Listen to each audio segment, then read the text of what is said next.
je vais démarrer l'enregistrement. Et est-ce qu'il y a des absents qui veulent parler? Pas du tout. Bon, on y va alors, hein. On y va. Diaporama. Bon les gars, je vous ai... Et Lucie, pardon. On t'oublie pas. J'ai bien galéré à faire cette masterclass, elle m'a pris beaucoup de temps, donc je sais pas quand sortiront les parties suivantes. Mais c'est déjà bien qu'il y ait une partie, hein. Merci, il est pas là je crois, mais merci à Gabriel qui m'a pas mal aidé, en vrai, notamment sur les palmiers. Donc un grand merci à lui, et puis vous allez voir, c'est plutôt pour un niveau, je dirais, intermédiaire. On va poser les bases de la reconnaissance des plantes que vous avez devant les yeux, hein. Les pins, les conifères, les palmiers, les cactus. Le but, c'est pas de rentrer vraiment dans le détail, mais de vous présenter des espèces importantes pour le jeu, relativement faciles à reconnaître. Et donc, le but, c'est de rapporter des points, quoi. Donc, il y aura volontairement des confusions entre deux espèces qui sont, par exemple, indiscernables et qui sont aux mêmes endroits. Donc, on va pas s'embêter à détailler les sous-espèces parce qu'il y a une feuille qui remonte à 30 degrés et l'autre à 31. Mais voilà, le but, c'est vraiment d'avoir une bonne idée à partir des arbres remarquables et les plus distinctifs de où on est dans le monde. Voilà, en gros, donc je pense que si vous êtes vraiment très naze en végétation, vous allez apprendre plein de choses. Si vous êtes relativement solide, ça vous fera revoir des petits trucs. Mais vous attendez pas à monts et merveilles, on va vraiment rester sur les choses relativement basiques. Et on va commencer par les pins. Vous pouvez m'interrompre hein, à tout moment, évidemment. Je réponds à toutes les questions. Vous allez voir, ça se présente comme ça sous forme de fiches qui ont une photo de l'arbre en question à gauche. Et ses caractéristiques, les possibles confusions et l'aire de répartition le plus important à droite. Et puis je rajouterai quelques petits commentaires, le cas échéant, vous allez voir, on va essayer de dérouler. Essayez de bien vous concentrer sur les photos et c'est ce qui fait que ces arbres sont uniques. En général, pour les illustrations, j'ai pris des arbres vraiment un peu l'arbre parfait. Donc celui qui est le plus représentatif de son espèce et donc très reconnaissable. Dans la nature, vous en aurez des jeunes, des vieux, à différentes saisons. Donc essayez de garder ça en tête quand vous voyez les illustrations, de les adapter notamment aux saisons. Bon, pour les pins, pas trop de problème puisque, comme vous le savez, ce sont des persistants qui ne perdent pas leurs feuilles, leurs aiguilles, donc ils ont à peu près la même gueule toute l'année. Donc on commence avec le tout premier, l'Eastern White Pine, le pin blanc, très typique de l'Est des États-Unis et de l'Est du Canada. Nord-est des États-Unis, Est du Canada. Donc, comme vous le voyez, moi je les reconnais assez facilement parce qu'ils ont des feuilles, des branches et un feuillage en forme de pagaie. Quand vous prenez une branche, là par exemple celle-là, vous voyez, les feuilles sont concentrées au bout avec une grosse épaisseur au milieu et une moindre épaisseur à la fin de la branche. Donc on a l'impression qu'on peut la couper et partir en kayak avec. Très reconnaissable. Attention, le pin loblolly, qui est plutôt endémique du sud celui-là, lui ressemble un peu, a un peu des feuilles en forme de pagaie, mais en général sera beaucoup moins touffu en bas. Il aura une couronne en haut, en forme de rond, et aura pas cette forme ce port relativement droit qu'a l'Eastern White Pine. Donc un arbre un peu mythique, hein, il est très utilisé pour des blasons, etc., dans le nord-est des États-Unis notamment. Donc si vous en voyez, vous pouvez quand même en avoir dans le début des Appalaches, c'est très rare, et dans les plaines du Minnesota et de l'Ontario. Vous en aurez quand même le plus souvent en altitude, et là vous en retrouverez le plus si vraiment vous avez du spam. Vous êtes Vermont, New Hampshire, Connecticut, Massachusetts, Maine, en gros. Si vous en avez vraiment beaucoup, si vous en voyez plus que 5 sur un point en no move, vous pouvez viser ces régions avec une grande confiance. On enchaîne avec sa possible confusion, le pin loblolly, qui, comme vous le voyez, peut avoir des aspects relativement différents, hein. Donc, comme je vous l'ai dit, il a aussi une forme de pagaie, mais un peu plus désordonnée. Et une grosse différence avec le Eastern White Pine, c'est que ses feuilles, ses aiguilles sont en forme de petits pompons au bout. Vous voyez, un peu comme une mini pom-pom girl. Ce qui n'est pas le cas, elles sont beaucoup plus denses du côté de l'Eastern White Pine. Et les branches, notamment plus on va au sud, plus les arbres sont fins et les branches sont concentrées au sommet. Donc vous voyez, ces deux espèces sont la même et sont pas évidentes à discerner. Donc il faut faire attention. Le tronc est relativement sombre. Et on le retrouve sur tout le sud des États-Unis, Ça va vachement à l'est, faut faire gaffe. On en a jusqu'au Texas. Et ça va vachement au nord aussi. C'est la Mat-Paggy à tous. On en a jusque dans le Delaware. Noxy. Et bonsoir. Noxy, petit con. Bonsoir à je ne sais qui. Ouais. Ouais. Je sais pas si c'est des soundboards ou c'est des vrais gens qui me parlent. En plus, comme je Avec record, je vais pas faire des Une allers-retours. prostituée colombienne pendant 45 minutes sur un lit. Voilà. Donc trêve de prostituées colombiennes, bien sûr. Quoi ? Une... On t'entend au micro. On remonte jusqu'au Delaware. Donc Loblolly ici, très très très présent. En général, il se balade souvent en groupe. Vous voyez ici, c'est par forêt, très dense. Et vous le retrouverez notamment sur la côte sud. Donc visez Géorgie si vraiment vous n'avez pas d'autres indices. Son acolyte, le pin des marais, qui lui aussi, vous voyez, a des feuilles en forme de pompon, beaucoup plus marquées par ailleurs. Et il est il est beaucoup plus haut. Le loblolly peut mesurer jusqu'à 20-25 mètres. Celui-là, il va jusqu'à 30 mètres et il est souvent pas loin des 30 mètres. Et il a des feuilles beaucoup moins denses. Vous voyez, il est très peu touffu, très peu de branches sur le bas du tronc. Et ces petits pompons en haut qui forment une petite couronne. Son aire de répartition est assez semblable à celle du loblolly, sauf qu'il va moins à l'ouest et il va moins au nord. Donc là, vous pouvez carrément viser le sud-est. Vous voyez, le barycentre doit être à peu près sud-Géorgie. Vous pouvez être assez confiant sur la zone. Ça va pour l'instant ? On suit ? De toute façon, je vous filerai tout le diapo et tout ça. J'arrive à peine, mais je suis. Magnifique. Au moins, je sais que Micmac, c'est Micmac. Tu vois. Allez, bon, vous allez voir, on va le faire par continent. On va descendre l'Amérique. Et on va passer au pain Ponderosa, un pain assez incontournable aussi. Puisqu'il est très très très présent dans plusieurs régions des États-Unis, notamment dans les parcs nationaux. Vous le retrouverez énormément dans les parcs nationaux de l'Ouest. Moi, je suis tombé par exemple sur un point ici, ouest Dakota du Sud, dans un parc dont j'ai oublié le nom, Black Hills, je crois. Et ben, c'est une forêt qui n'est composée uniquement de pin Ponderosa. Aux États-Unis, il est facile à reconnaître parce qu'il a vraiment cette tête-là, vous voyez, avec un tronc très rouge. C'est les arbres adultes qui ont ce tronc rouge. Et il a vraiment ces petits pompons avec un vert relativement clair. Il est assez facile à reconnaître. En vrai, on peut le confondre avec un pin de Jeffrey qu'on trouve beaucoup en Californie, mais au pire, vous serez en Californie, vous ne serez pas au bout du monde. Quand il est plus jeune, on le retrouve beaucoup plus au Mexique. Je pense peut-être les conditions de vie sont un peu plus rudes sur les montagnes mexicaines ici, donc il pousse pas très haut. Et il garde un tronc très noir et des feuilles encore plus vertes. Ce qui le distingue, c'est vraiment ces petits pompons au bout, hein.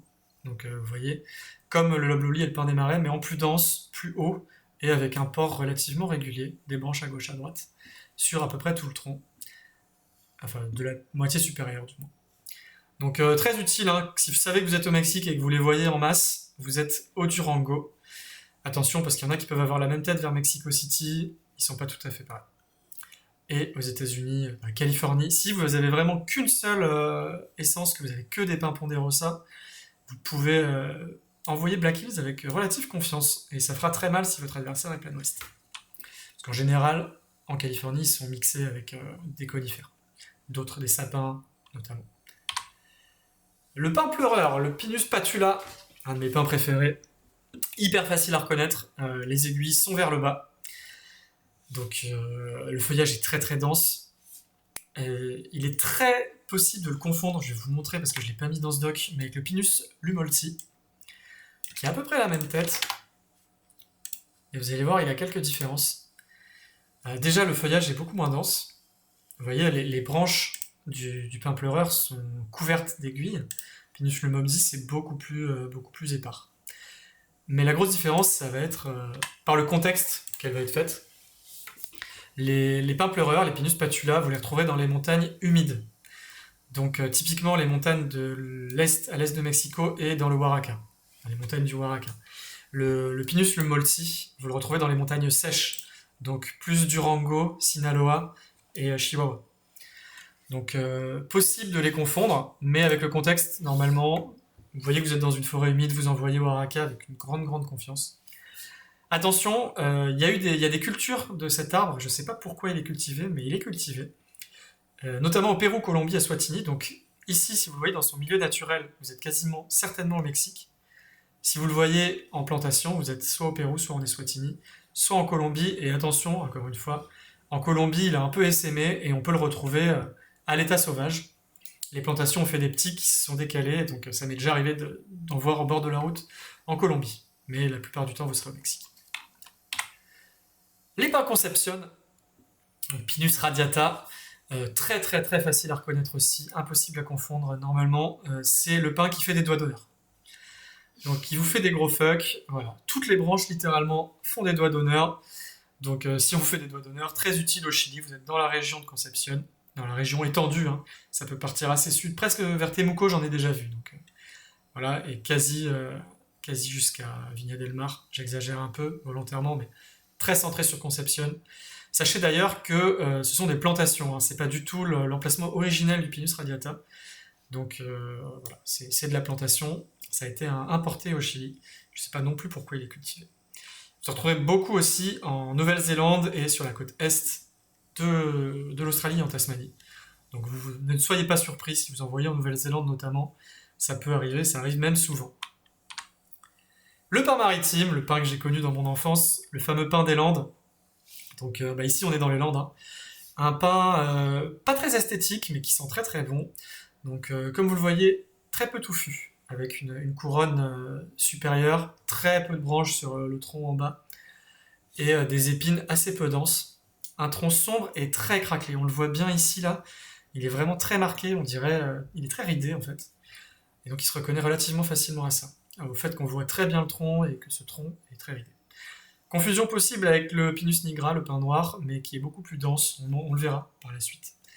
Et donc ce pin maritime, il est pas mal, il est assez circonscrit, donc dans la forêt des Landes, beaucoup en Espagne, vous le verrez, vous le retrouvez quasiment partout en Espagne, et un peu sur la côte nord de l'Italie et en Corse. En Tunisie, j'en parle pas parce que je pense que le coverage va pas jusque là. Donc voilà, vous en avez beaucoup en Catalogne aussi. Donc faites attention, c'est possible d'en trouver en Catalogne, vous n'êtes pas forcément sur l'ouest de l'Espagne. Le pin sylvestre, je vais passer très vite dessus parce qu'il se reconnaît hyper facilement à son tronc orange. Mais très utile si vous avez des doutes, notamment entre la Scandinavie et l'Amérique du Nord, le Canada notamment. Si vous voyez ces pins sylvestres, vous êtes en Europe ou en Russie. Comme vous le voyez, c'est plutôt la partie nord de la Russie et vous en avez très peu plein est. Donc vous ne serez jamais à Magadan par exemple ou à Saraline avec des pins sylvestres. Beaucoup plus concentrés dans les zones au nord de Moscou à Surgut environ. Et dans l'est de l'Europe. Vous en avez très très peu en France, quelques-uns quand même dans l'est, dans les Alpes. Et le petit bait, ça m'est déjà arrivé. Il y en a notamment beaucoup en forêt de Fontainebleau qui ont été plantés. Donc là, ils ne sont pas sur la carte, mais vous pouvez en France être à Fontainebleau. Si vous voyez au bord de l'autoroute des pins sylvestres, vous n'êtes pas très loin de Paris, à Fontainebleau. Le pin d'Alep, un pin pas simple à distinguer de ses acolytes méditerranéens. Celui que je vous ai pris est très très caractéristique parce qu'il est très touffu et il a ce que j'ai appelé le brushing. Vraiment, il est très sensible au vent et les branches sont très légères, très malléables. Et donc vous allez retrouver souvent, dès qu'il y a un peu de vent dans le coverage, tordu d'un côté ou de l'autre. Les aiguilles sont relativement denses dès le début du pin et les feuilles sont vertes très très claires. Comme vous le voyez, ça c'est relativement commun à toute l'espèce. Donc ça vous aide vachement. Et ils vont rarement très haut. C'est des pins qui restent souvent assez près du sol. Le Pinus brutia, qu'on verra plus tard aussi, lui ressemble énormément. Et donc c'est un pin très utile en Espagne, puisqu'on le retrouve exclusivement à l'est et sur les Baléares. Très utile en France, puisqu'il est exclusif aussi au pourtour méditerranéen. Un peu en Croatie, un peu en Grèce. En gros, c'est un pin méditerranéen, mais qu'on retrouve très peu en Italie. Je sais pas pourquoi, ou dans les îles italiennes. Et qu'on retrouve ensuite, par la suite, un peu plus à l'est.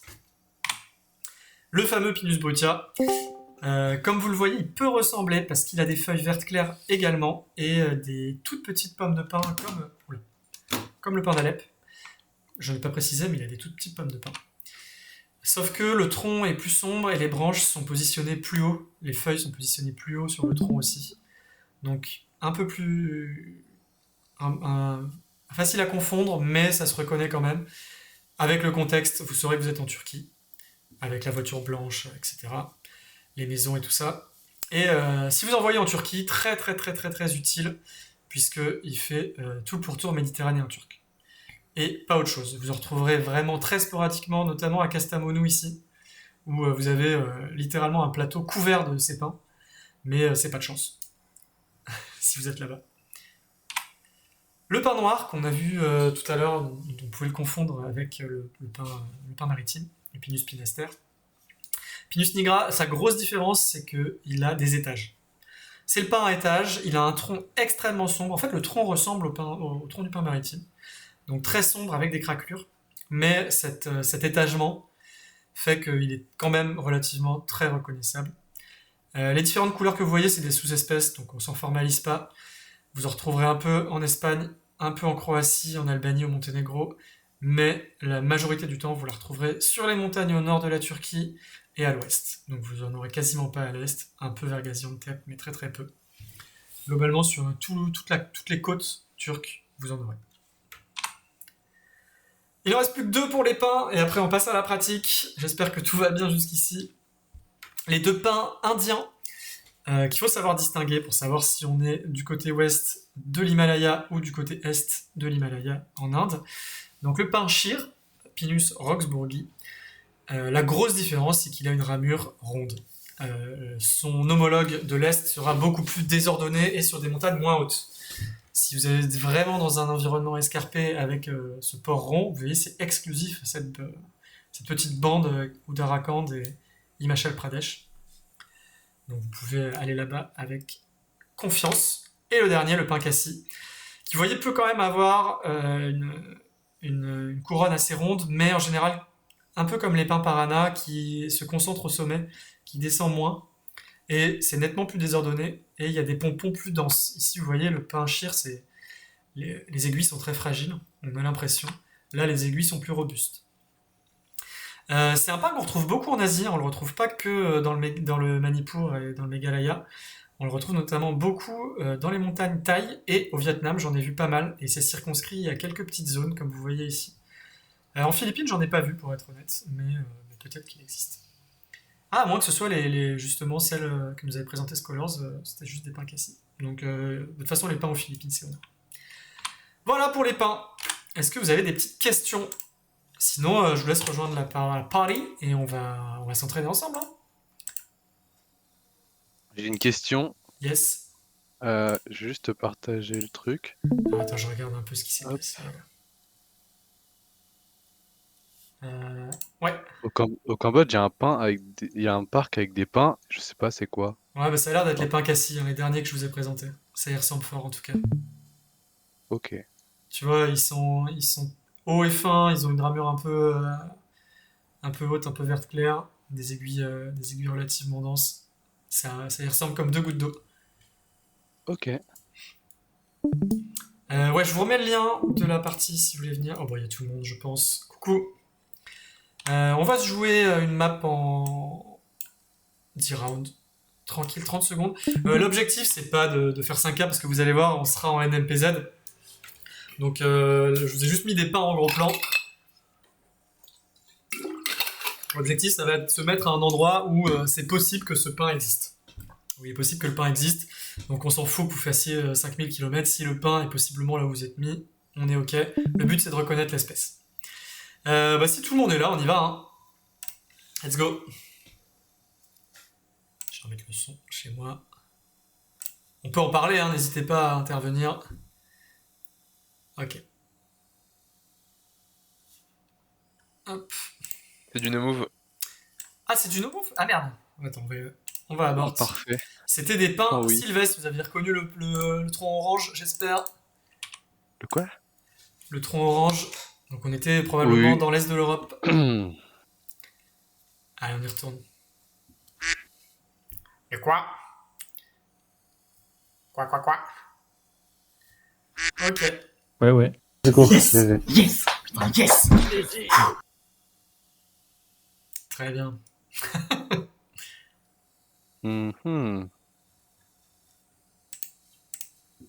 Alors, qu'est-ce qu'on a ici? T'es né où exactement? Ah, ça, je vous le dis pas. Mais on y est, effectivement. Vers Arcachon. Oh, bravo, notre suie, joli. Bon, c'était un pain maritime. Big Mac qui envoie l'ordre sur tous les points, envoie des pains, t'as bien raison. Donc c'était des Pinus pinaster, bravo. On est au moins 10 à l'avoir trouvé, c'est déjà bien. Oh putain. Ah, c'est pas simple, hein, mais ça va demander de l'entraînement, hein. Là, je vous présente un peu Ouais, tout. je pense que j'ai besoin du doc à côté. Ah, bah vas-y. Ah Ah, putain. mais je stream. Attends, bah, je vais ce dernier moment. Pour pas vous, pour ceux qui regardent.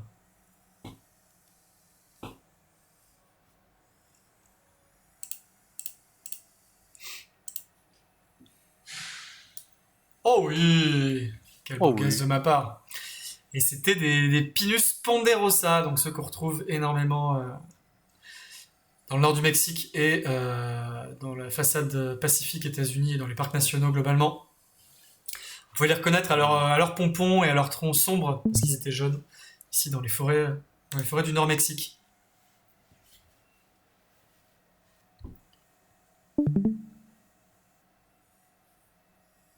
Ok, ça normalement c'est easy. J'ai même été sympa, je vous ai laissé une maison derrière. Elles mettent pas. C'est facile, donc vous voyez, ils sont très hauts, très fins, très peu denses, avec des petits pompons au bout.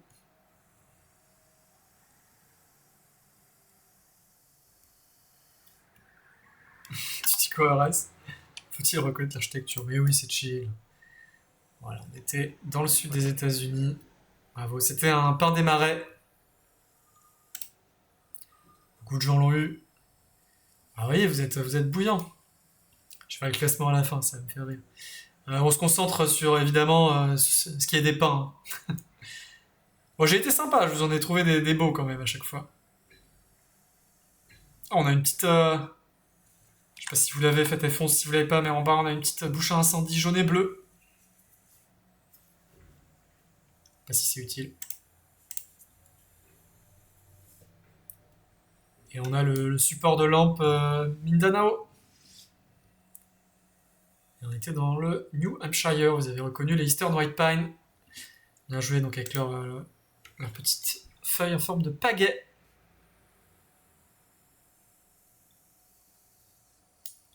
Oui, d'accord. Très grand prince là-dessus. Donc là vous voyez c'est pas les mêmes. Tout à l'heure on avait des pins, là on a des pins des marais tout à droite de l'image. Et à gauche c'est des loploli. Donc ils ont des pagaies. Et vous voyez la couronne est quand même concentrée sur le sommet. Donc vous avez les deux essences là, et donc faut pas confondre ceux de gauche avec les Eastern White Pine. Faut que je guesse moi. Hop, voilà, petite Caroline du Sud. Oh là là, mais tout le monde se met en Caroline du Sud, c'est quoi ça? Ah mais il y avait des trucs sur les lignes peut-être. Pas vu. Encore une belle maison, avec des pins. Pour les meilleurs, on peut essayer de reconnaître la plaque. Moi, j'ai pas m'y aventurer.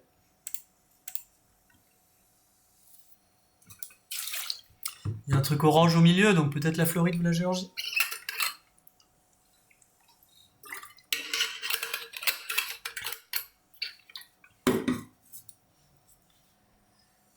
Allez, c'était bien sûr le Connecticut. Non, c'était quoi le Massachusetts? Ouais. Bravo, bravo à tous. Bravo à Netsui qui est en tête. Bon, j'ai l'impression que c'est bien rentré. Hmm.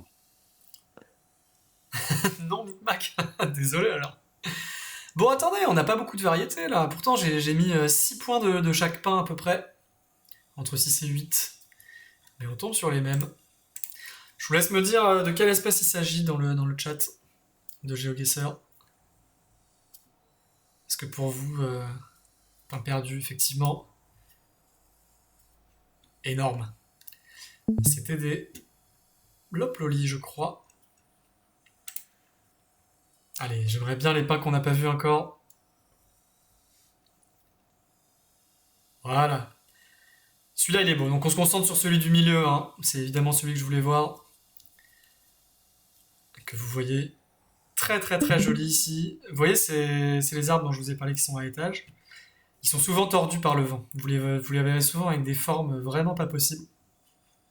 Je les adore, moi je les trouve très esthétiques.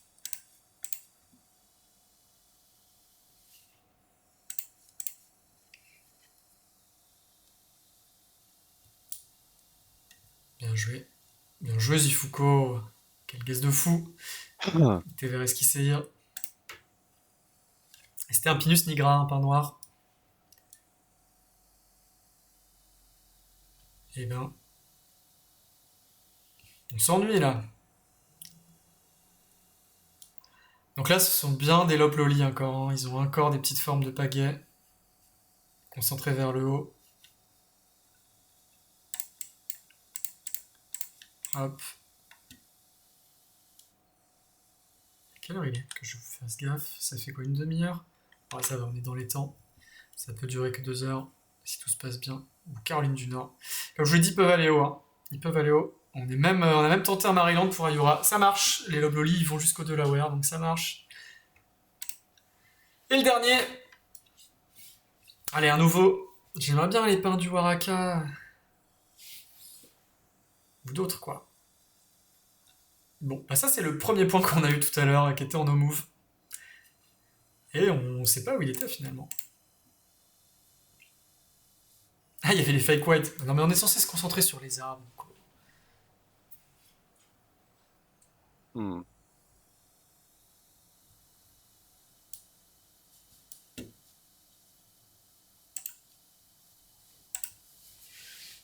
Et c'était à Fontainebleau. Bien joué à ceux qui l'ont eu. Je me suis fait bait par mon propre truc. Bien joué à Yora.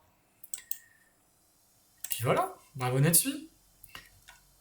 Alors, qui c'est qui doit réviser? Noxy, Micmac, Acetix, Rollins, Ayura. Et c'est au-dessus de 30 000, c'est déjà très bien. Est-ce que vous en voulez 5 de plus? Il faut me dire vite, hein. Ouais, Ouais, allez, je veux bon. bien, moi. On s'en fait 5 de Oui. plus. Oui. C'est parti. Et après, on passera aux autres conifères. Ce sera un peu plus court. La partie la plus longue, c'est les pins et les palmiers.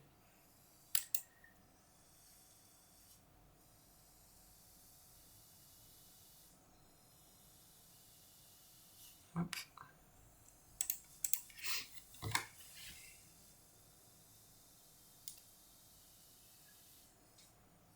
En vrai, j'hésite fort là. Oui. Je suis pas du tout sûr de moi. Je pense que c'est des loploli. Probablement. Oh là là, bravo Rise, Ifuko, Nicolas, qui se mettent carrément dans le bon état. C'était des loploli, hein. C'était des petites pagaies. C'était particulièrement sec ceux-là et un peu rachitique, mais... Ah, un petit nouveau.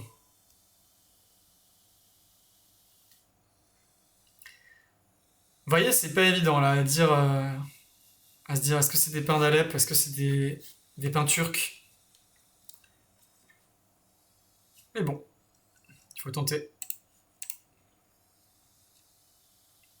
Je vous donne une demi-solution déjà. Est-ce que c'était à peu près clair que c'était l'un ou l'autre pour tout le monde?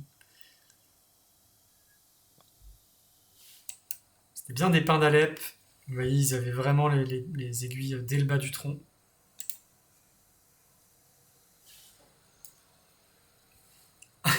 Il n'y a pas de guest share, mais est-ce qu'on voit que les 10 premiers?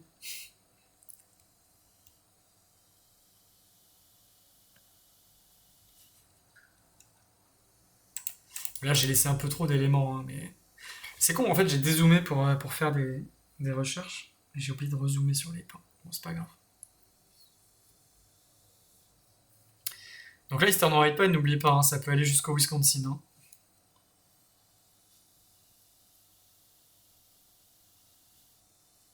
C'était un petit... Ouais, je suis con, c'est tout plat et agricole. Je dois évidemment aller Delaware. Même si c'était Maryland, bien joué.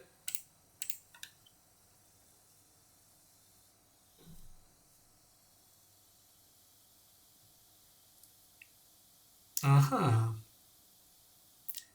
Bon, pareil, il y a de l'aide, hein. J'ai laissé trop d'aide.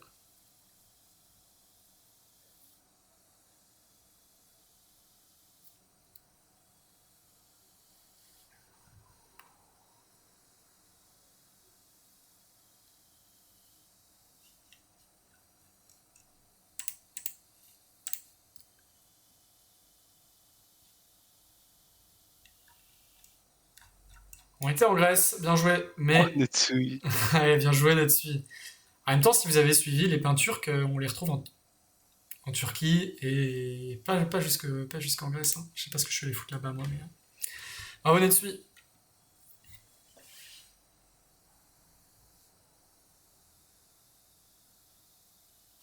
Très très beau pain ici.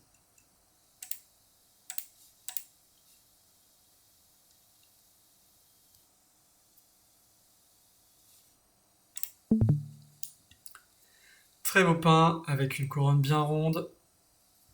Des petites aiguilles en pompon, relativement peu denses.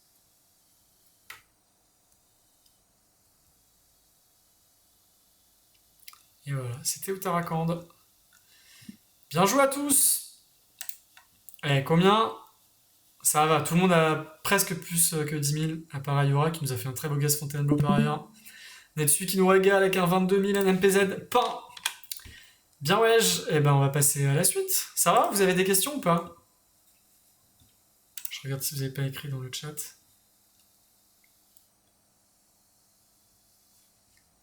Je suis ton pain, mais je suis ton poulet moi. Vous pouvez me parler aussi, hein, vous savez, là j'ai l'impression de faire un monologue depuis tout à l'heure. C'est un peu intimidant. Il faut qu'on lève la Mais main. non. Bon bref, on va passer aux autres conifères. Sauf, je vérifie une dernière fois qu'il n'y a pas de questions, bien sûr. Tout va bien. Allez. Les autres conifères, donc on va voir quelques espèces, quelques sapins et puis des espèces plus génériques, mais toujours très très utiles. Et on va commencer avec le sapin baumier, Balsam Fir en anglais, vous avez déjà dû entendre ce nom peut-être. C'est ceux qui servent pour faire des sapins de Noël. Donc, quand vous avez un beau sapin de Noël chez vous que vous avez acheté en supermarché, c'est un Abies balsamea. Alors faut faire attention, hein, il a une gueule très très différente quand il est très jeune et quand il est très vieux, très adulte. Vous voyez, quand il est très jeune, on le voit ici un peu là, en bas, j'ai fait exprès de prendre cette frame, il est très touffu et vraiment très très triangulaire, il se reconnaît hyper facilement. C'est typiquement votre sapin de Noël. Quand il est plus vieux, vous voyez, il peut être quand même un peu plus irrégulier avec de l'espacement entre les branches, mais il garde cette forme de triangle relativement régulier avec des branches quasiment tout le temps jusqu'à la base. Ce qui sera rarement le cas pour les autres sapins, ou du moins avec cette forme-là. J'ai mis en confusion l'épicéa et le sapin Douglas qu'on verra plus tard. Concernant le sapin baumier sur son aire de répartition, comme vous le voyez, c'est essentiellement un sapin canadien, de l'Est canadien, et c'est celui qu'il y a en très très grand nombre. Si vous en voyez spammer, c'est Terre-Neuve ou Cap-Breton, le nord de la Nouvelle-Écosse. Vous pouvez être assez confiant si vous avez quasiment que ça dans la végétation et que c'est celui-là le sapin baumier, vous y êtes. Vous en aurez effectivement non plus jamais en Scandinavie et en Europe, ou très très peu s'ils sont importés parfois dans des plantations. Vous en avez notamment en plantation en Irlande d'ailleurs, vous ne faites pas avoir, ça arrive. Mais dans la nature, c'est plutôt Terre-Neuve. Ensuite, le sapin Douglas. Donc j'ai dit qu'il était, on pouvait le confondre avec le sapin baumier, mais d'après les illustrations, vous voyez, c'est quand même difficile de les confondre, même si j'ai pris des exemples un peu extrêmes. Le sapin Douglas aura plus souvent la gueule du truc à droite. À gauche, c'est vraiment un sapin très particulier. Mais il aura, une fois adulte, quasiment plus de branches sur le bas. Et il sera étagé, comme le pin qu'on a vu tout à l'heure, comme le pin noir. Il aura des étages, des feuilles relativement désordonnées et assez sombres, tout comme son tronc. C'est un arbre qu'on trouve, lui, à l'ouest, que ce soit des États-Unis ou du Canada. Vous le retrouverez énormément en Colombie-Britannique, énormément en Oregon et dans le Washington, Nord-Californie. Un petit peu dans les zones ici.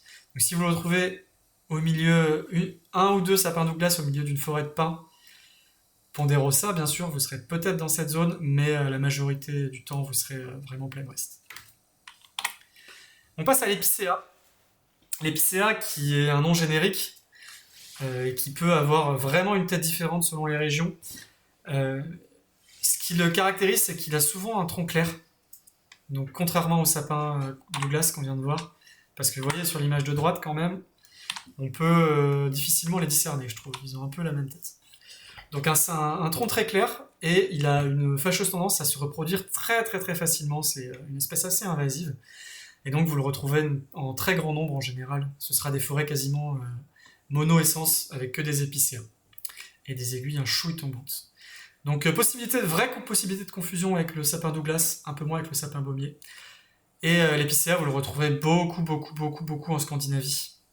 Dans des forêts, notamment en Suède et en Finlande, vous aurez que ça avec des bouleaux. Et dans l'est de la Russie et le nord-est de l'Europe. Et vous en aurez aussi un peu dans les Alpes et dans cette chaîne de montagnes là, de la Slovaquie, du sud de la Pologne et de la Tchéquie, dont je ne connais pas le nom.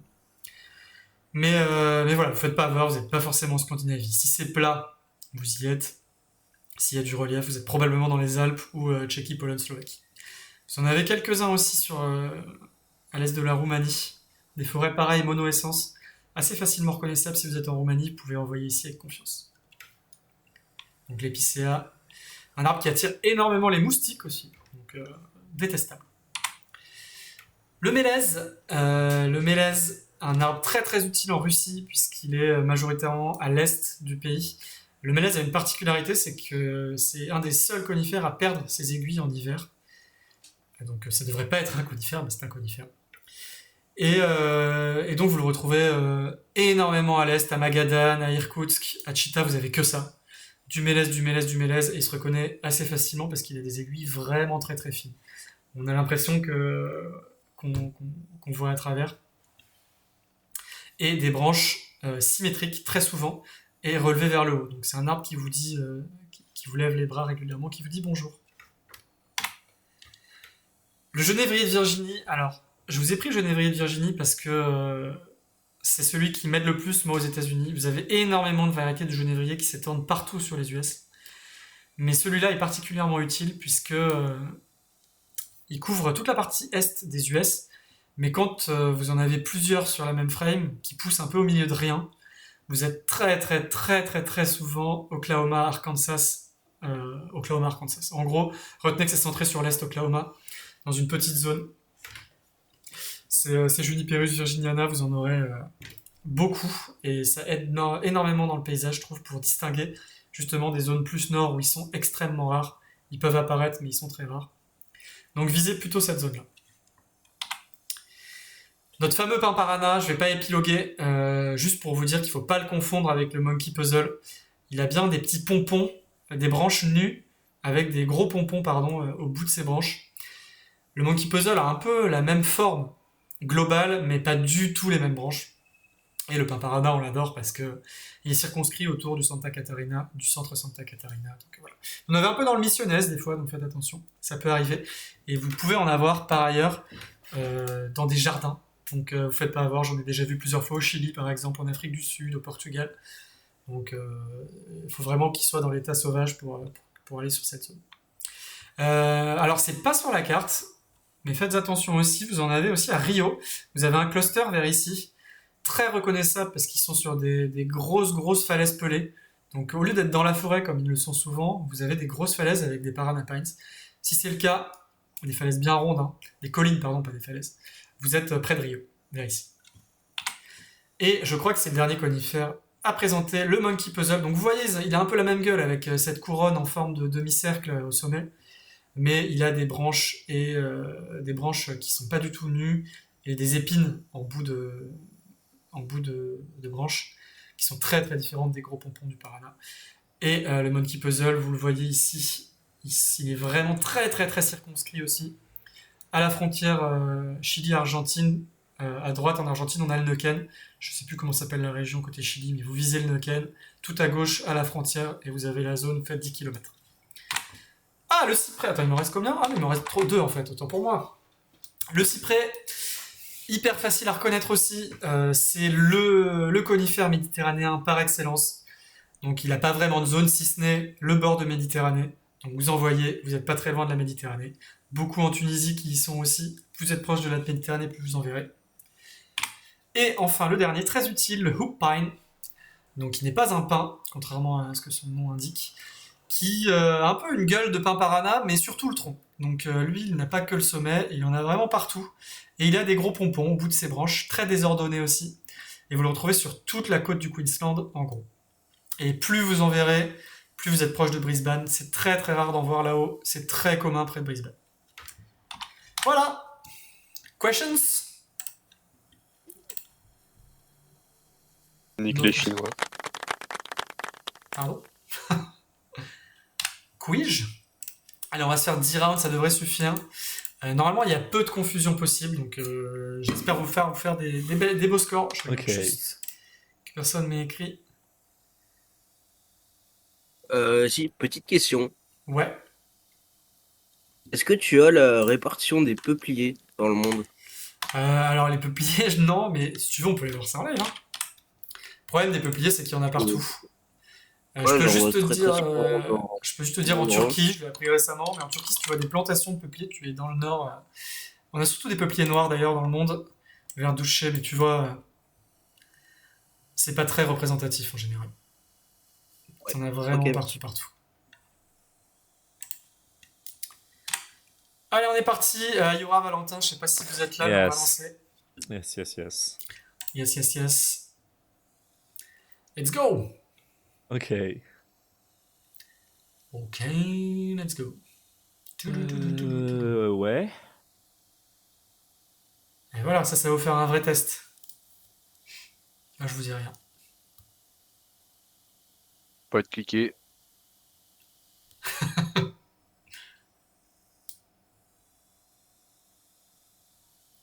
J'ai peur de me tromper aussi. Je t'envoie le contraire de ce que je pense. C'est toujours grotesque. Oh, Aïe. super. Eh bien, j'ai envoyé Newfoundland, magnifique. Eh ben de même. C'était des épicéas. Là, comme vous voyez, on peut les confondre, hein, même avec les sapins baumiers. Human Downtown, bien sûr. Très beau guest de Zifuku Netsui, comme d'hab.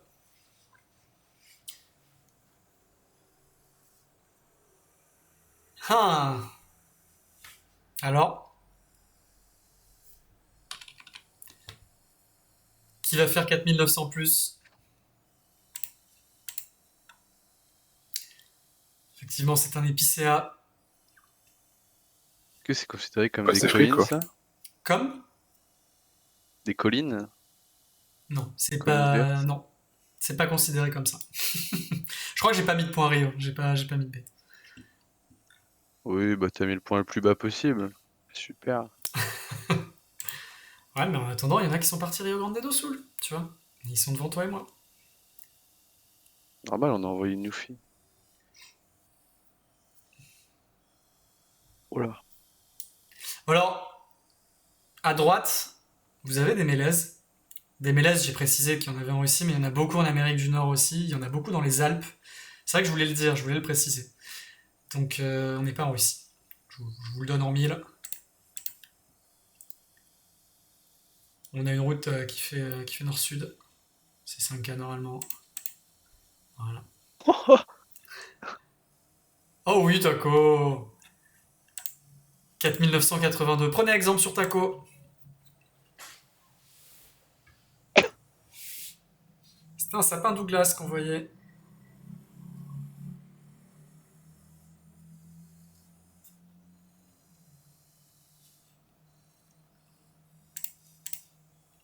Elle est où la végette là? Ah bah, il faut avoir l'œil, hein. Vous êtes en NMPZ là. Attends, je suis sympa, je vous ai laissé le pays free déjà. Je suis juste un bon region guess.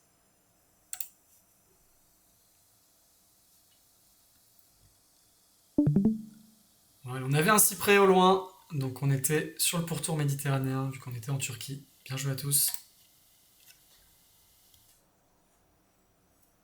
Ça va pas être cadeau à chaque fois non plus. Hein. Oh, bien joué le Lux. Effectivement, si près, si loin à la fois. Allez, les aiguilles tombantes. Petite Gen 2 dégueulasse. Faut retenir où c'est. Je vais le tenter là.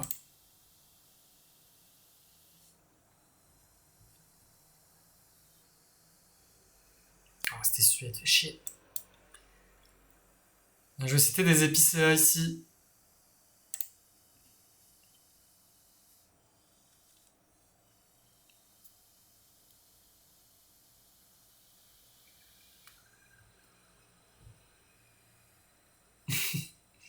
Vous êtes content avec ce point? Là, il est tout seul là. Bah, il est tout seul, mais en même temps, c'est de la NPZ, je pouvais pas tout capturer.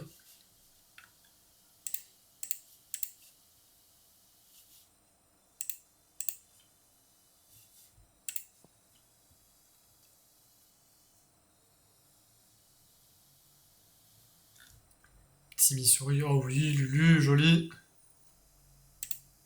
C'était un genévrier. Donc plutôt dans le centre des États-Unis, centre-sud. Incroyable.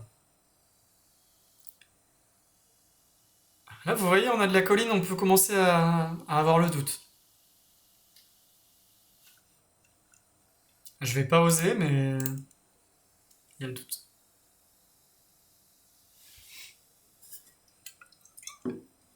Il y a des très beaux palmiers qu'on verra pas, mais très connus avec leurs troncs très, très épais.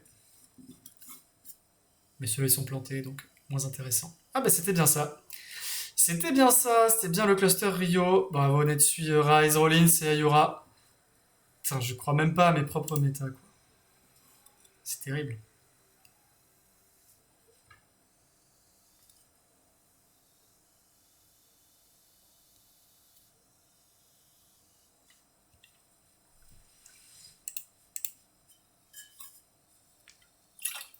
Bon, vous avez la mer au nord-est, là, s'il n'y a pas de 5K, je suis extrêmement déçu. Putain, je me rappelle même plus d'où j'ai mis les points. C'est fou. Est-ce que je suis allé le chercher, celui-là? Oui, c'était Nord-Nouvelle-Écosse. Oh oui, Zifuko, bravo. Magnifique. C'était des sapins vaumiers, des sapins de Noël.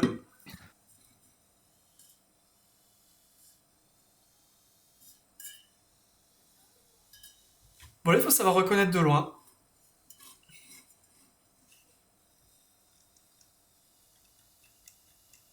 Faut.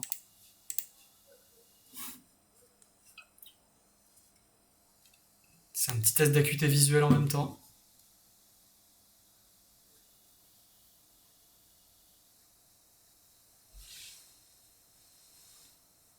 Oh oui. C'était bien des Monkey Puzzle qu'on voyait. Bravo. Et le dernier, on a tout eu, je crois, ou presque. Hein. Peut-être pas de mélèze. Et ben voilà. Il suffit de demander. Et on est servi. C'est quelle route ça? Je pense que c'est celle-là. Petit 5K là, hop. Sud-est. Ouais, donc ici. Ah, mais la route va pas sud-est. On voit pas bien.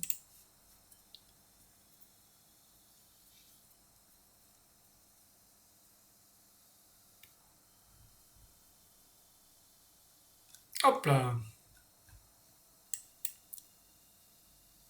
Bien joué, on était vers Cheetah. Ah, j'ai réussi à monter à la 4ème place. Bravo Netsui qui nous douille sans aucune autre forme de procès. Bravo. Matt qui a abandonné. Rollins un peu l'edge. Mais sinon ça va, vous êtes tous à plus de 20 000 quasi. C'est solide en vrai. Est-ce que vous avez des questions? Tout va bien. On passe au palmier. C'est dur. C'est dur? Ouais, c'est dur. Alors les palmiers, vous allez voir, on va avoir évidemment beaucoup de Brésil. C'est là où c'est le plus intéressant. Donc c'est sur cette partie où Gabriel m'a beaucoup aidé. Je suis pas très fort en palmier, donc normalement les informations sont exactes, je les ai faites relire. Mais pour la distinction, je pense que pour la démonstration, ça va pas être très glorieux de ma part. Donc ne prenez pas peur, c'est les diapos qui font foi. Le premier, le plus facile à reconnaître, le cocotier, bien sûr. Très haut, très fin, une belle couronne en demi-cercle, voire en 3/4 de cercle. Et on voit régulièrement des noix de coco. Bon, si vous ne savez pas reconnaître un cocotier, j'ai pas grand chose à faire pour vous. Donc, là, c'est l'échauffement. Très utile dans pas mal d'endroits, notamment au Brésil, où vous le retrouvez quasiment exclusivement sur la côte nord-est, disons entre Salvador et Natal. Aux États-Unis, vous l'avez quasiment qu'en Floride. En Inde, qui sera énormément spammé côté côte sud-ouest, donc Karnataka, Kerala, Goa. Vous l'aurez beaucoup, même si vous en avez un peu à l'est. En général, il sera mixé avec des paliers de palmyre, etc. Et aux Philippines, vous en aurez beaucoup dans les îles de l'Est, vers Leyte, quand ils sont bien spammés sur les collines. Même s'il y en a partout aux Philippines. Les palmiers à huile, assez facilement reconnaissables aussi. Moi, je les reconnais vraiment à leur air agressif. Donc, vous voyez, ils ont des feuilles très longues, souvent plus longues que le tronc, ou presque. très sombre aussi, verte vraiment foncée, avec un tronc qui on n'a pas envie de se frotter dessus. Très râpeux. Et souvent c'est des plantations, hein, c'est des palmiers Nutella. Donc très intéressant à plein d'endroits. En Afrique, vous les retrouverez essentiellement au sud quand vous êtes au Nigeria ou au Ghana.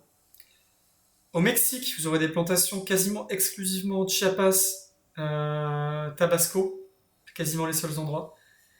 En Inde, vous avez un seul endroit très circonscrit dans l'Andhra Pradesh. Donc si vous tombez dessus en Inde, c'est Banco. Bon, vous en avez énormément, comme vous le savez, qui sont spammés à Sumatra, en Malaisie, sud Thaïlande. Vous en avez pas mal à Cali, quelques-uns à Sula.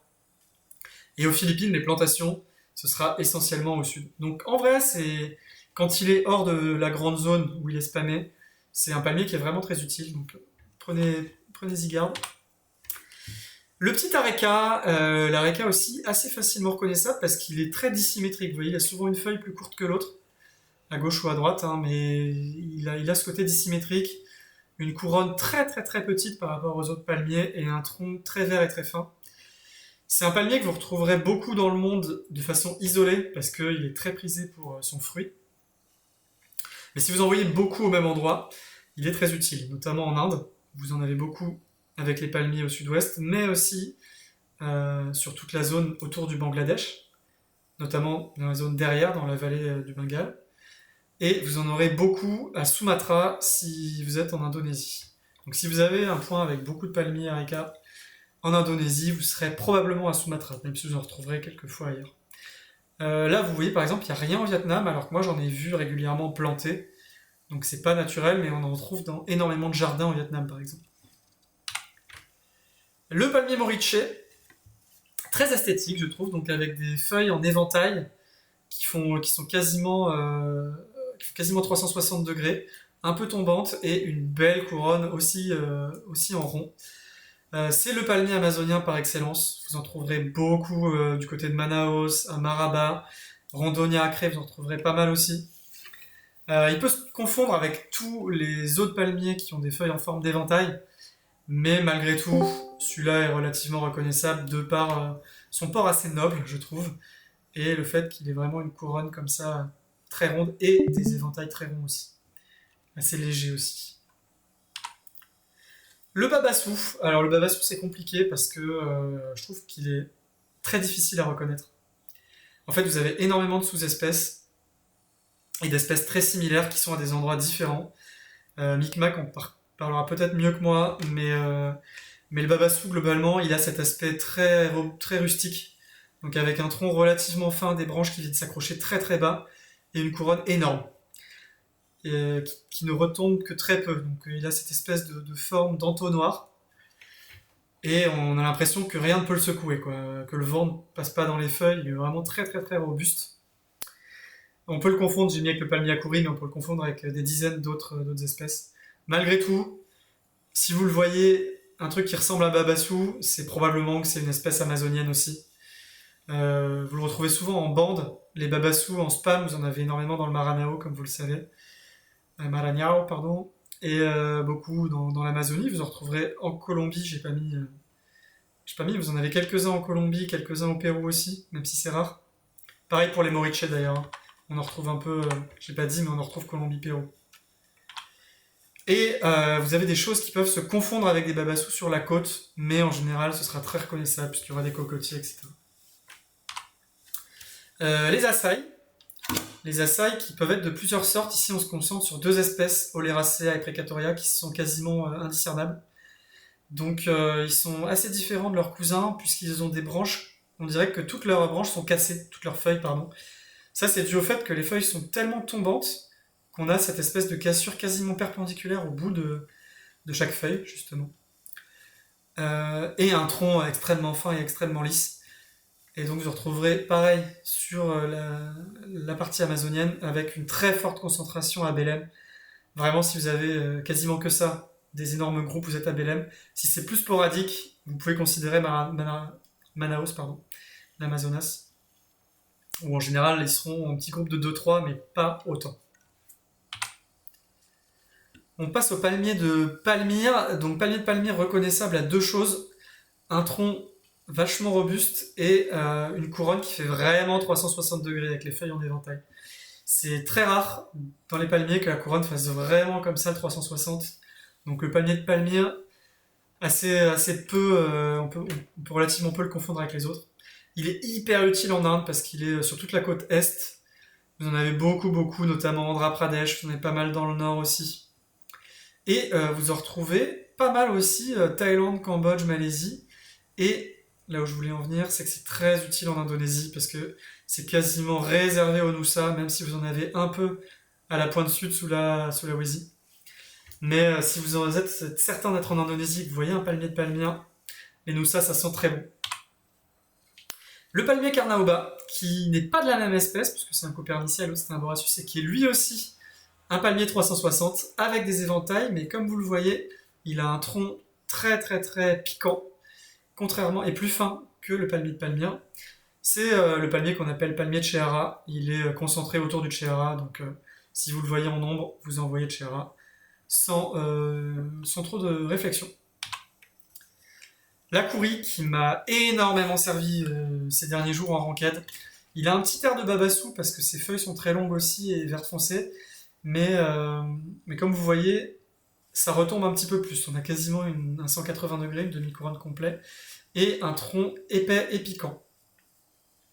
C'est aussi un palmier qu'on retrouve plutôt en Amazonie, mais très concentré plutôt en Rondônia et Mato Grosso. Vous en avez notamment ici, cette zone-là que vous voyez qui fait le coin. Il y a un spam énorme d'Akuri. Donc, et ça, c'est à 1650 Elo, ça fait un carnage quand je tombe dessus. Tout le monde va un peu n'importe où et moi je ping systématiquement la région et ça fait 4800 et ça fait plein de points. Donc apprenez vraiment à le reconnaître, très important celui-là. Le Jelly Palm, un palmier que j'adore, vous voyez, très facile à reconnaître, hein. Il a une forme de méduse, comme son nom l'indique. Attention, quand il est jeune, il n'a pas de tronc, mais il a exactement les mêmes feuilles. En fait, il a les feuilles très tôt, et ensuite, pouf, il y a un tronc qui pousse par-dessous. On le retrouve beaucoup dans le Corrientes, et beaucoup dans un parc naturel ici, qui s'appelle Palmar, je crois, qui est à la frontière de l'Uruguay et de l'Argentine, qui est un sanctuaire de Jelly Palm. Donc c'est une réserve naturelle pour protéger cet arbre, qui est en danger d'extinction, pardon. Mais vous le retrouvez aussi à l'état naturel dans le Corrientes. Allez, on a bien avancé sur les palmiers, vous inquiétez pas, on est plutôt sur la fin. Le palmier de Formose, le Copernicea alba, c'est encore un 360, mais plus espacé. Lui aussi, il a un tronc piquant. Le tronc, vous le voyez, est beaucoup moins épais que son compère du Chehara, le palmier Carnaoba. Vous le retrouverez beaucoup Corrientes Formose, donc sur toute la zone qui longe le fleuve là, dont je ne me rappelle plus le nom. Et vous en retrouvez aussi un petit peu, j'ai oublié de le mettre dans mon air, dans ma diapo, mais Mato Grosso do Sul. Donc vous en avez un petit peu. Donc si vous êtes au Brésil et que vous envoyez Mato Grosso do Sul. Le Macao, un palmier très intéressant, assez facile à reconnaître je trouve, parce que sa couronne ressemble à une chevelure. Souvent on voit qu'il est très sensible au vent, il penche d'un côté ou de l'autre. Et quand il penche pas, il fait vraiment la gueule. Il est tout triste. Et vous voyez que les feuilles sont très tombantes, il est vraiment reconnaissable. Grosse concentration Mato Grosso do Sul, mais vous pouvez en retrouver vraiment sur toute la zone sud Brésil et sud Maranhão, hein, donc pas vraiment sud. Mais plus il est concentré, plus il sera au sud. Petit tip, si vous voyez des Macao mixés avec des Moriche, vous êtes Nord-Tocantin. Voilà pour les palmiers. Est-ce qu'il y a des questions avant que je lance l'entraînement? Les palmiers pour moi c'est le plus dur, donc vous inquiétez pas si c'est difficile, c'est vraiment dur pour tout le monde. Est-ce qu'il faudrait implanter un Macao sur ce mec? Je crois qu'il faudrait. Je crois que je vais faire un tour à Dali Kessir pour un petit Macao surprise. Alors, Netsui, notre roi. 3 victoires déjà, est-ce que tu veux pas revenir? Sinon on va lancer. Hein. Ah, il est là. Valentin, Matt. Allez, on y va. On y va pour les palmiers. J'ai mis 10. C'est parti. Pour moi, c'est le plus important. Donc, c'est là où il faut le plus se concentrer et apprendre à les reconnaître petit à petit. Et on commence avec les plus simples. Vous voyez à droite, vous avez des euterpes, donc qui sont de la même famille. mais ils sont très très différents. Vous voyez, ils ont des feuilles beaucoup plus arrondies. Et ceux-là, vous les retrouvez notamment beaucoup vers Santa Catarina. Vous en avez évidemment aux mêmes endroits que ceux de gauche classiques. Mais si vous ne voyez pas ceux de gauche, vous êtes dans un paysage qui ne ressemble pas du tout au nord, vous êtes plutôt Santa Catarina. Vous ne faites pas avoir. Allez, on était à Belém. Bien joué à tous. C'était un bon échauffement, la saille. On est tranquille. Allez, un deuxième pas trop difficile non plus. Ce qu'on a vu parmi les derniers. Alors faites gaffe parce que de façon un peu rare, mais parfois, vous aurez ces palmiers genre plein centre de l'Uruguay, ça m'est déjà arrivé. Et je dis là, mais ok, bizarre. En Gen 3, tu vois ça avec la voiture noire, tu te dis bah ok, c'est Corrientes. Boum, plein centre Uruguay. Donc attention, elle était bien Corrientes ici. Bravo à tous.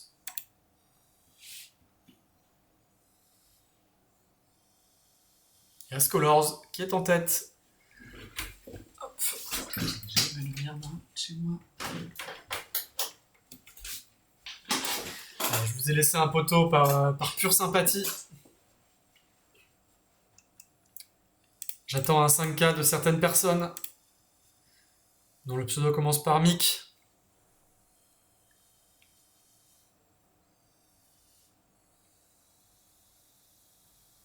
Comment ça, Eurais, tu connais pas?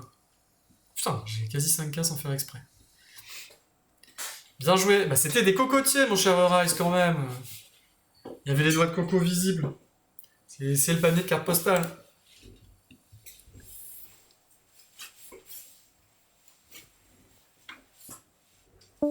Eh ben on est gâtés.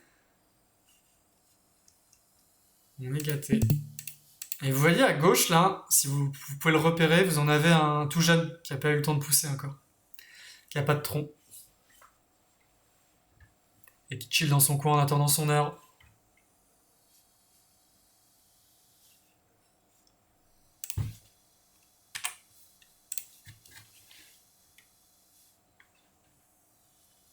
Ah, c'était plus sud. Et on avait encore des jelly palms, bien joué. Visez vraiment proche du fleuve en général, hein, quand vous les voyez en Argentine.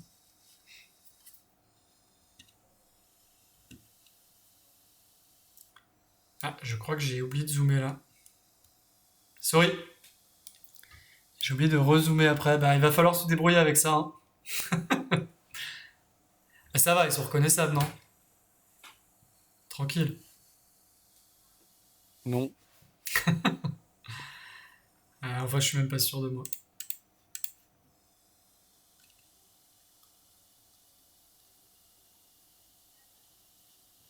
Ouais, c'était les palmiers du Tchera, les Carnaoba.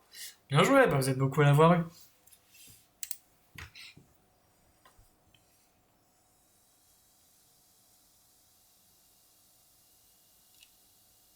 Bon alors là, je veux que des 4500 et plus. Sinon je m'énerve.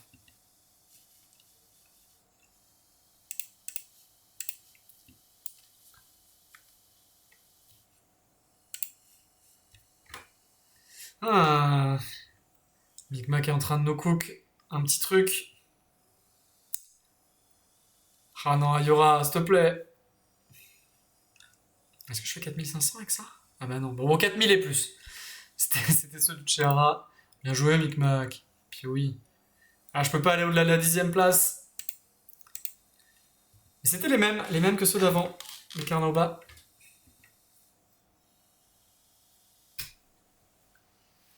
Ceux-là aussi très reconnaissables normalement. C'est vraiment les feuilles hein, qui font qu'on les reconnaît bien en fait. Parce que l'éventail est très espacé. Là. Les folioles, on appelle ça, sont très espacées entre elles dans la feuille.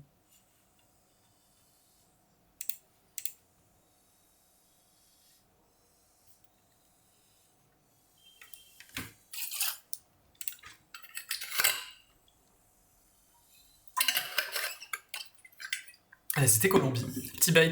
Mais c'était... Oh, Zifuko! Pitié! Quel monstre!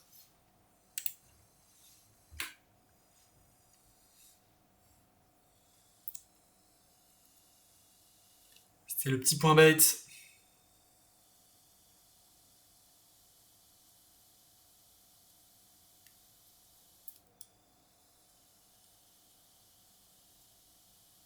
Alors, qu'est-ce qu'on a? Qu'est-ce que vous en dites? Hmm.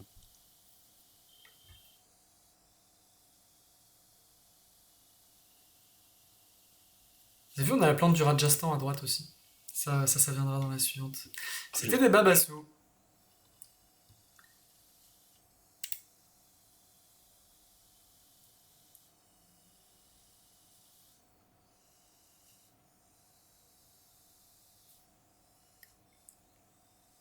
Je dis rien. Je dis rien, mais vous l'avez tous. You got it.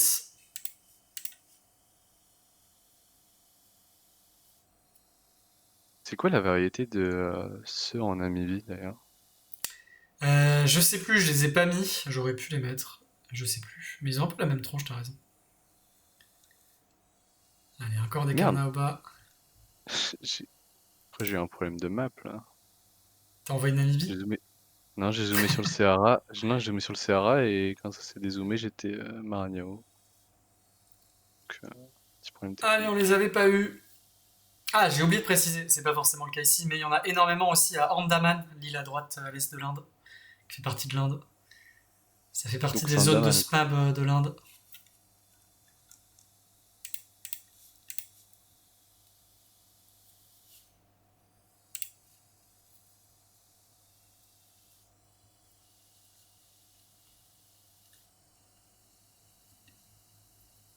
Et bien joué à tous. Hop. Eh, écoutez, on a quasi tout le monde à au-delà de 50%, c'est magnifique. Bon, Darkstar à Sightix, ça se joue à un poil de fesses. Netsui, je sais pas ce que t'as foutu, t'as abandonné au milieu. Je vous propose qu'on se refasse 5 autres, ça vous va? Pour essayer de voir ce qu'on n'a pas vu. Vas-y. Allez, bah je vous attends alors. Ceux qui veulent revenir. Et puis après, on finira avec les cactus, c'est pas long. Il y a 5 cactus à vous présenter. Et puis on sera bon. Après, on fera un truc avec tous les arbres, et puis voilà. On y va? Let's go!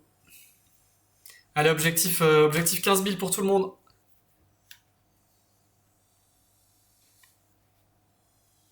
Hum.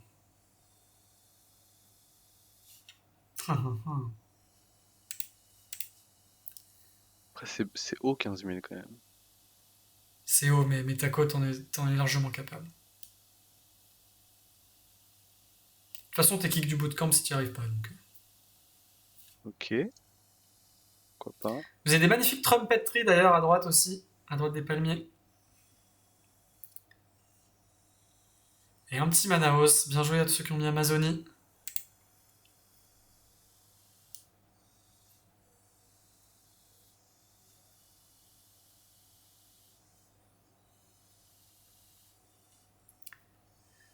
Là, je vous ai mis cela pour vous habituer à les voir plus grands que ce qu'on voit d'habitude. Donc vous voyez, même grand, les feuilles sont énormes, quoi.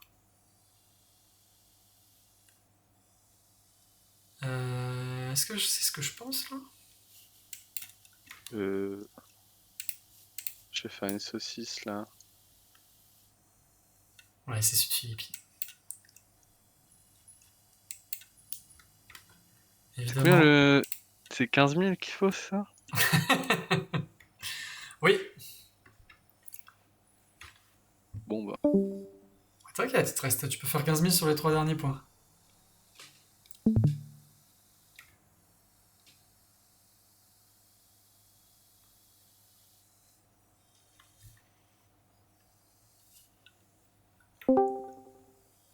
Après, j'ai pas été super sympa sur les points, je crois. T'as 5K, Rise? Ça m'étonnerait pas en vrai.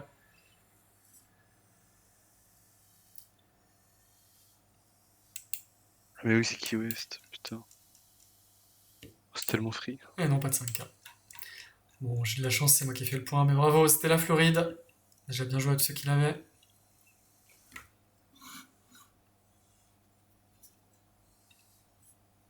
Ah, un petit repeat. Ça va aider pour aller choper les 15 000.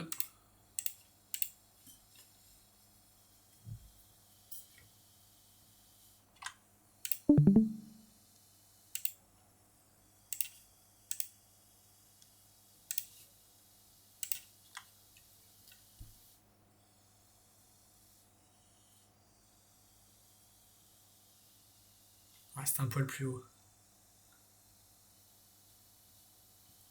Alors, qui est sauvé?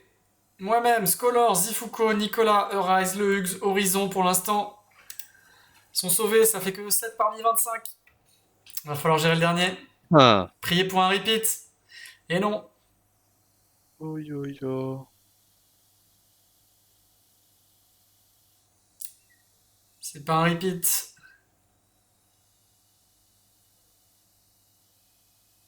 J'ai été méchant sur celui-là? Ouais, c'est possible que j'ai été Oui. méchant.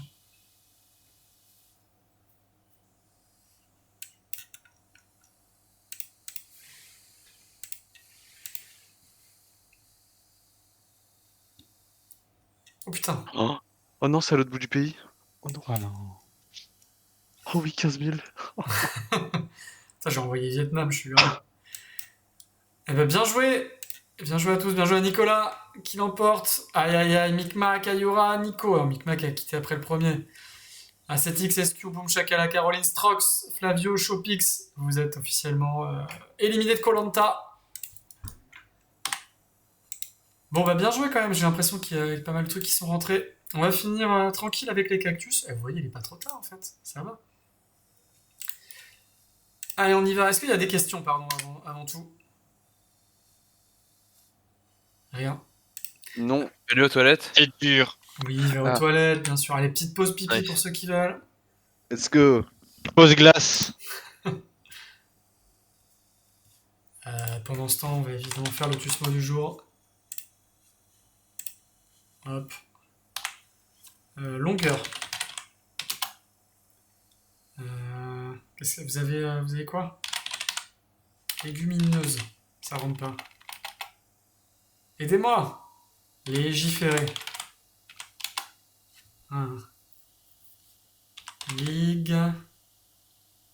Ligotage. Ah, je suis un monstre, putain. Vous voyez pas? Alors dites-moi que vous avez vu ça quand même. Ah, super. Grosse ambiance en tout cas. On a vu. Ah, Bravo Smaggy. merci. Ah ben voilà, putain, mettez là, profitez, c'est la pause, vous pouvez y aller sur la soundboard. Hein.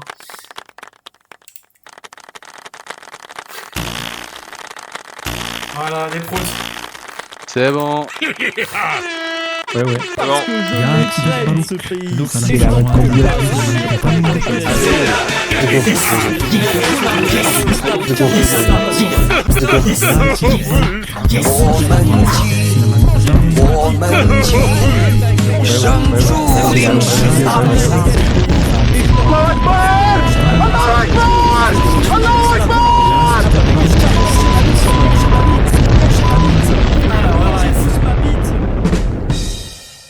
Merci. Qui avait la merguez partie, s'il vous plaît? Je le veux. Quoi?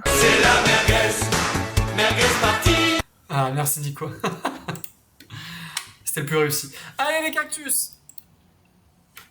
Dans la ville, il y a des cactus.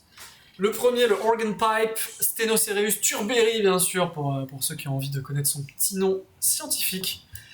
Assez facile à reconnaître en vérité, puisque toutes les branches partent du sol, un espèce de rond au sol, et tendent les doigts vers le ciel.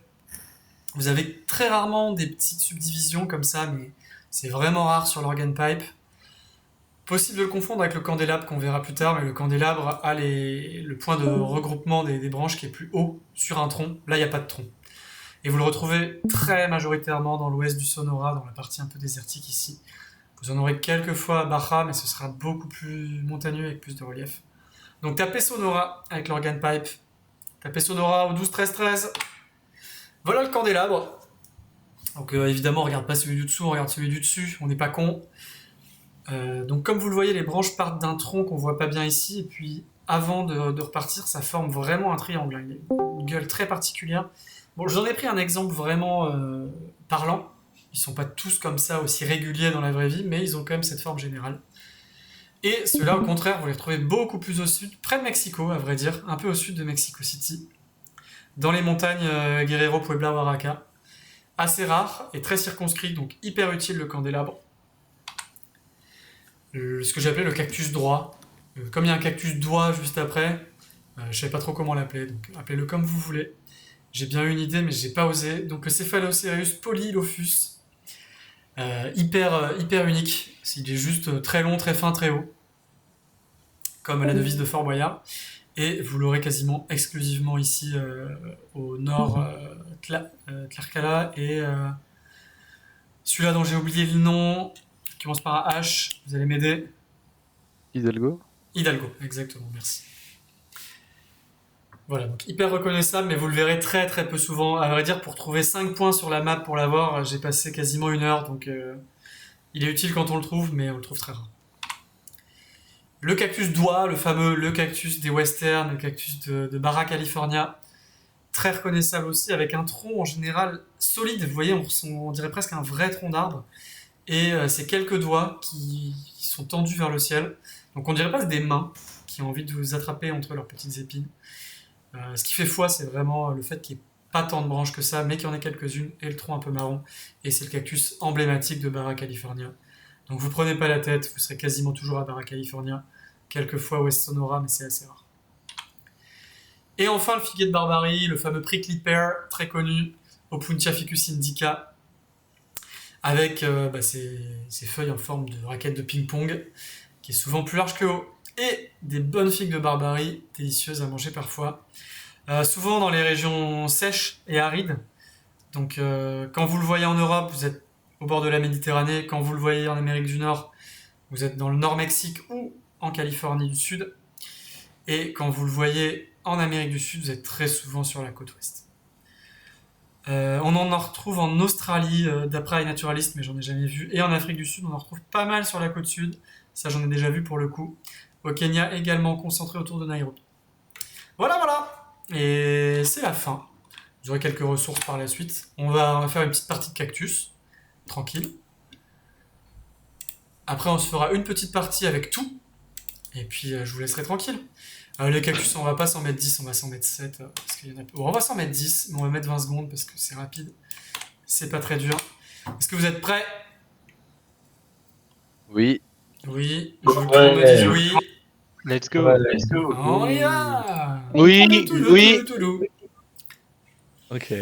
Ok, let's go.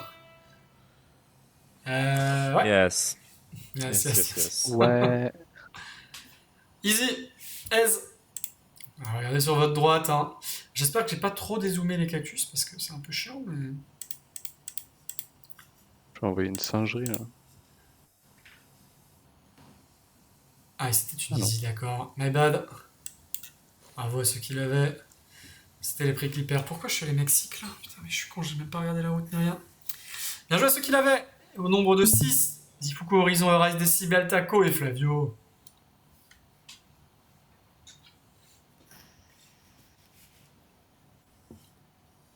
Voilà, vous en avez moult et moult. Bon, là, ça 5K. Hein. Sud-ouest, route droite. C'est là. Hein. C'est plat. Ouais, c'est 5K. Il n'y a pas de doute ici. Oh oui, c'est la bonne route. En même temps, il n'y a qu'une route qui est street viewée. Barra California, bien joué. Bien joué à tous ceux qui ont tenté le pinpoint avec moi, mais qui n'étaient pas sur le bon point. On était un poil plus sud. Ah, mais sud-ouest, c'est de l'autre côté. Vous avez regardé le stream? Hein? Ah non, mais non. Ah non. Ah, mais non, mais Non, c'est juste un problème de. Ouais, de compas dans la tête. On a tous le même. Ah, c'est effectivement, si on regarde le côté de la route, on est en perpendiculaire. Bon, là, vous avez tout, là. Là, c'est Free 5K. En vrai, je suis même pas sûr du pays. Ouais, je préfère quand tu dis ça. C'est plus agréable à l'oreille. Voilà, Mexique, évidemment. Ah, tous ceux qui ne l'avaient pas, vous êtes nuls. Et on a Just Taco en tête, incroyable mais vrai. Cet homme aime les cactus. C'est ma phobie, mais bon. Bon, alors, normalement, il était zoomé celui-là, mais bon, vous le voyez, hein, vous le voyez bien. Merde, j'ai oublié où il était. Alors, c'est con parce qu'on voit pas le pied, donc c'est un peu dommage. Faites-le au paysage. Ah, j'ai pas cliqué, mais le con du cul. C'était un candélabre. Oui. Bien Oh, le joué à ceux con. qui l'avaient.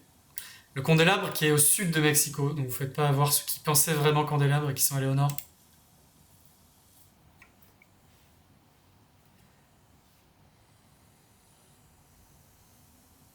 Allez, 5K, route qui va à l'est, montagne à l'est. C'est cette route, hein, c'est sûr. Peut-être aucune autre. Bon, en plus, je suis sympa, vous avez le poteau et tout. C'est vraiment cadeau. Oh non. C'était Sonora, le organ pipe. Vous pouvez remarquer mon accent anglais. Supérieur à la moyenne. Ah, très content de ce point. Il a fallu du temps pour le trouver. C'était où? J'essaie de 5K ça, mais c'est pas évident. Ah, c'était là. Ici, cette route. Ouais. Vous en trouvez beaucoup dans la Sierra Gorda. Et vous y êtes tous, bravo. Nord Hidalgo.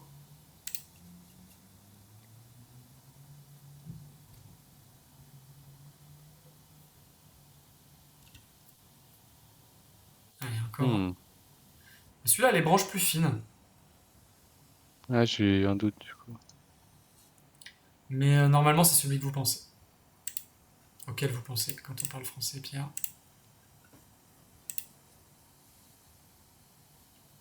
C'était un organ pipe aussi. Ah, c'est plus tendu en 20 secondes là, ça va plus vite. Et Eurice qui est en tête, qui nous régale.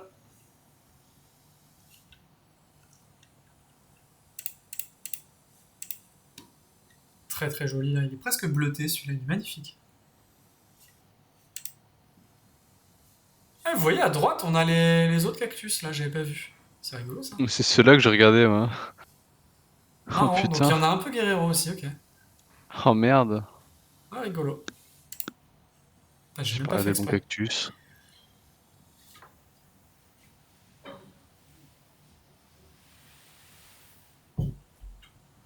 Oula.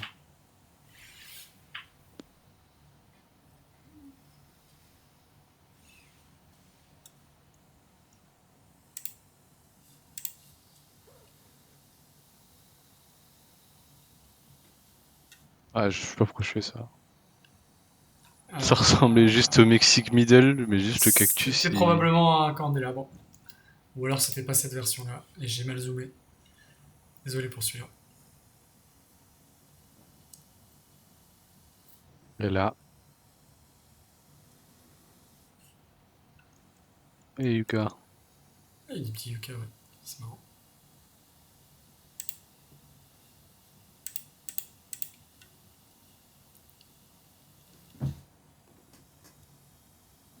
Ah, Max Sud. La paf.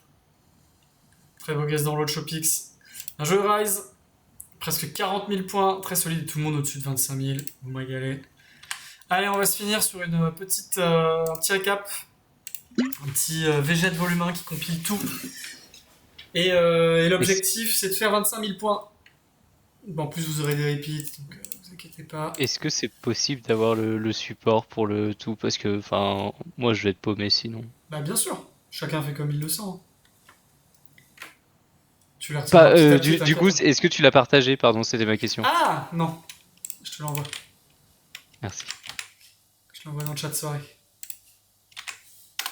Hop.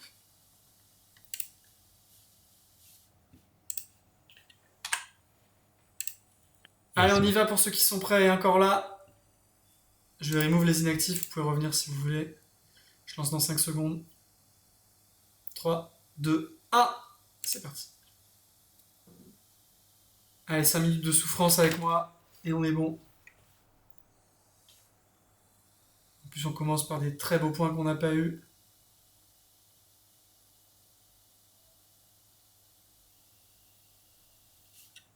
On est très heureux.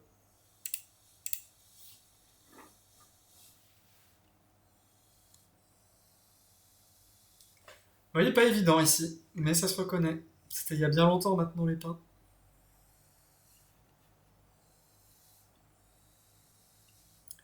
Et vous avez reconnu les Eastern White Pine, bravo.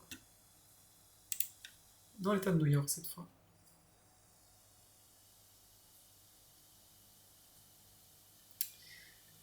Alors, est-ce qu'on va faire deux fois la même erreur?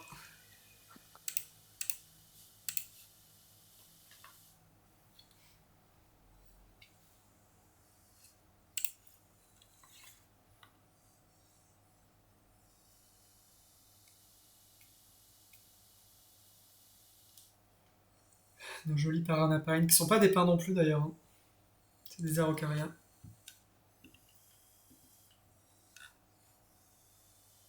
Vous avez bien retenu le point où il était. Hein. Bravo.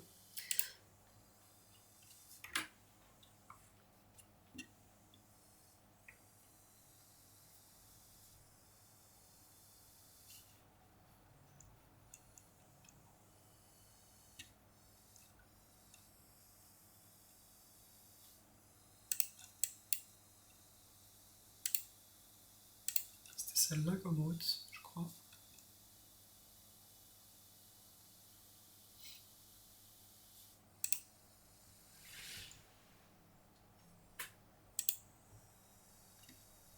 Ah, c'était celle du dessus. Bon, il y a beaucoup de repeats. Mais bon, ça nous fait une petite dernière révision.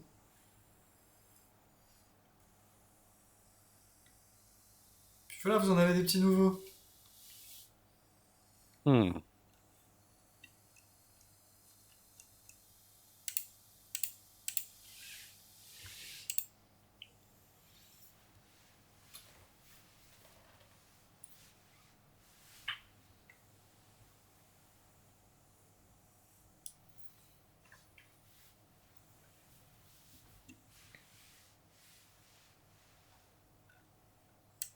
Dans les montagnes du Meghalaya, majoritairement, vous les trouverez.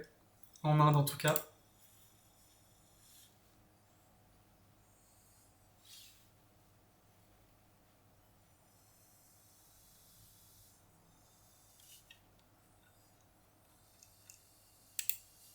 Oh, Foucault qui nous lâche direct un 5K. Si c'est moins de 4900, Foucault, je porte plainte. Hein. Mais ceux qui ont bossé ce pays récemment, ça vous sait normalement.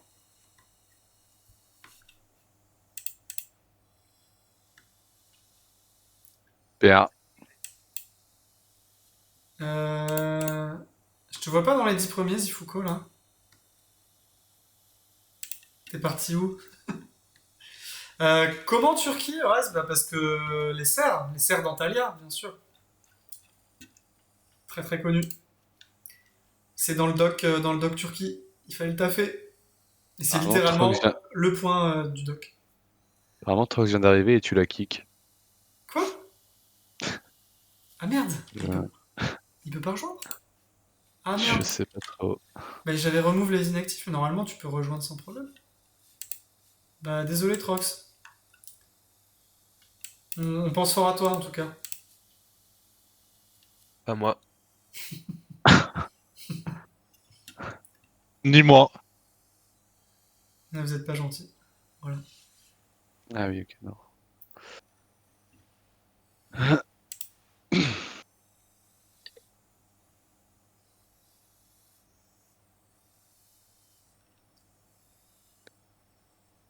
Oh là là. 819 Ulork sur le panneau. Attends, quoi? Non, c'est une blague. Hein.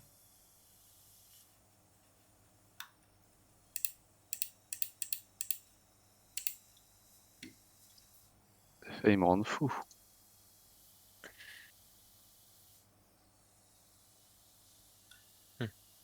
C'est 217 là.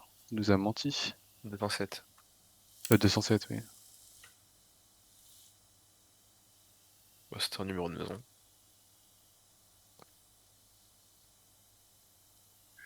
On l'a pas eu celui-là tout à l'heure. Non.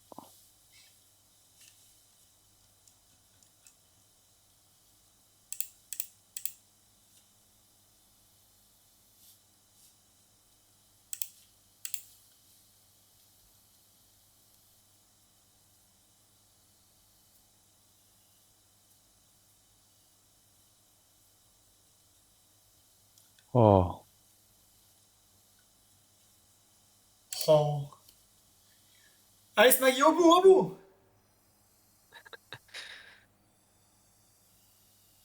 Oh oui. Ça, c'est au bout, ça. Ça, je me rappelle très bien du guest très impressionnant de Micmac tout à l'heure.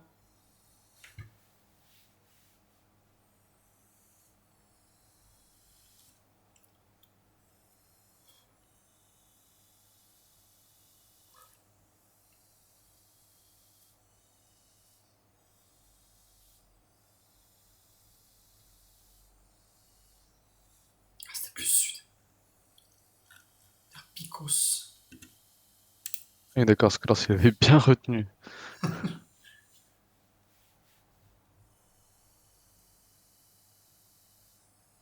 Et on va finir par ça, les amis.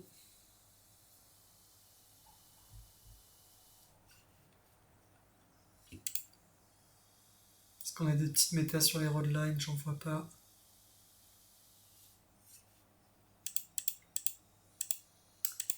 Ça a envoyé son meilleur edge.